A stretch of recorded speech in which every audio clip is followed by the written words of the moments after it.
It's called the Nevada wet spot, even though the most famous accounts place it on the lonely, high desert stretches of I-80 in Wyoming. The conditions are always the same.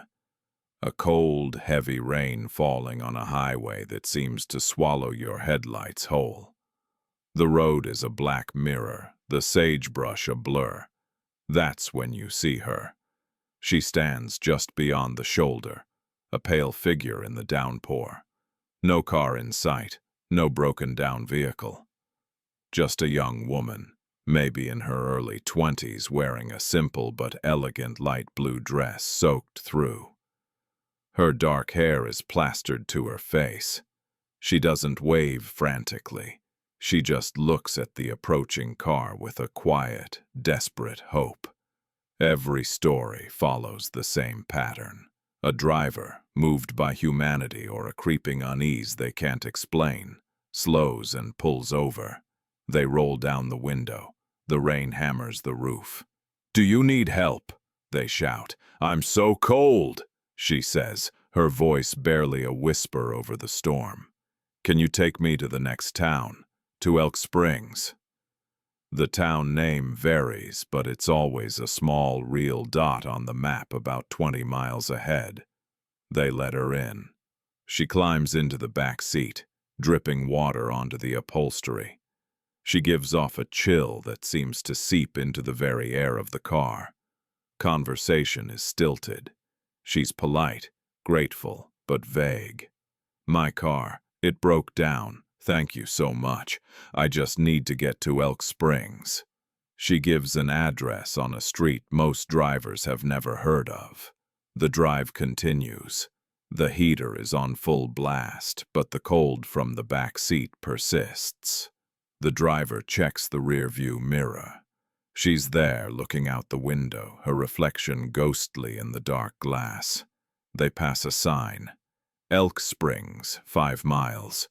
They ask for more specific directions. Silence. They glance back. The back seat is empty. The car is dry.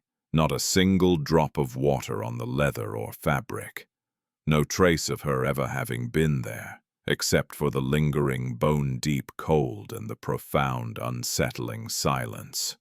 The driver, heart-pounding, pulls over, searches the car. Nothing. They drive into Elk Springs, shaken, questioning their own sanity. This is where most ghost stories end. But for the story of the girl in the blue dress, this is only the midpoint. The true mystery begins after. Because a handful of drivers, the ones who were more shaken or more curious, didn't just go home. They drove to the address she gave. It's always a real house.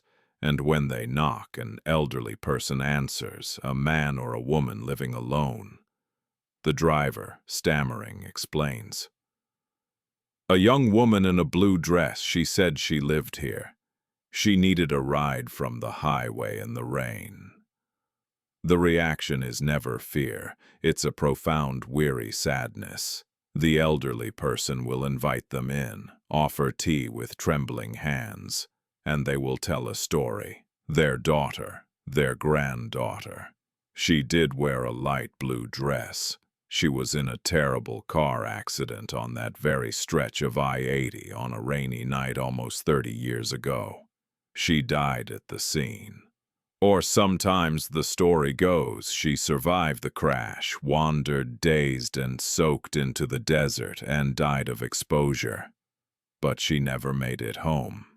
The driver leaves, thinking they've had a profound paranormal encounter. A spirit finally reaching out for a ride home.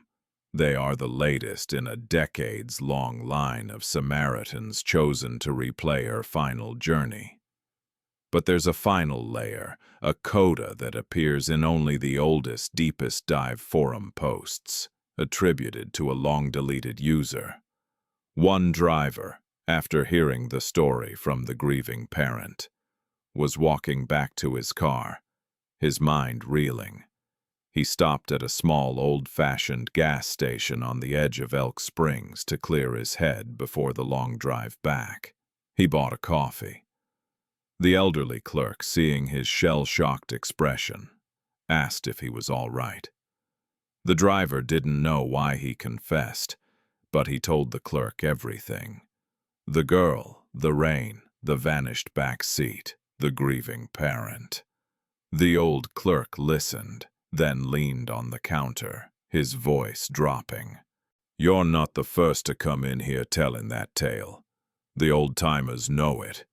But son," he said, his eyes grave, "the real question ain't about the girl." He pointed a gnarled finger out the window, in the direction of the elderly person's house. "The real question is about them, that couple. Their daughter died, sure, but that was 1954. I went to school with her. I was at the funeral." He let that sink in.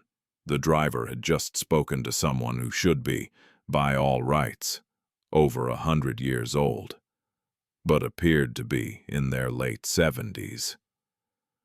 "The folks in that house," the clerk whispered, "they haven't aged a day since I was a boy delivering their newspaper. And every few years, when the rain is just right, someone like you brings their girl back to their doorstep for a little while. Who," he asked, "is really haunting that highway?